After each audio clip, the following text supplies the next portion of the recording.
Ya, bismillahirrahmanirrahim. Assalamualaikum warahmatullahi wabarakatuh. Alhamdulillah. Hari ini Hikmat Malaysia Pahang yang datang ke Sabah bermula kemarin untuk menyantuni mangsa kebakaran di Kampung Bahagia.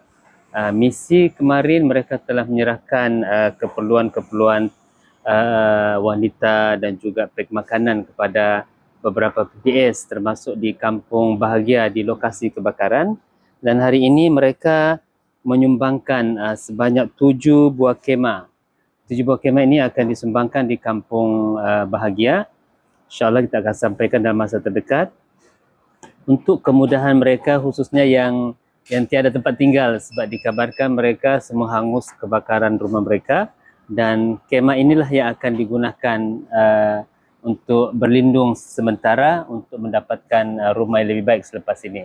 Apapun, terima kasih kepada Hikmat Malaysia Pahang yang sudi datang daripada jauh, nun di sana, menyeberang Laut Cina Selatan untuk datang ke Sabah untuk membantu masyarakat Sabah khususnya Kampung Bahagia yang ditimpa musibah. Sekian, terima kasih. Assalamualaikum warahmatullahi wabarakatuh.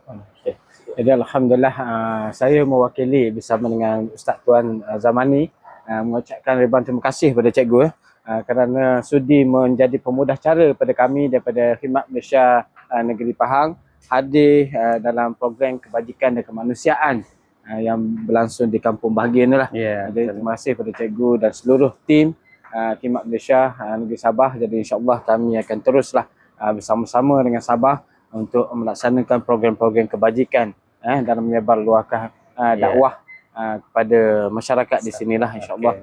Sekali lagi terima kasih cikgu. InsyaAllah. Okay, alhamdulillah. Okey.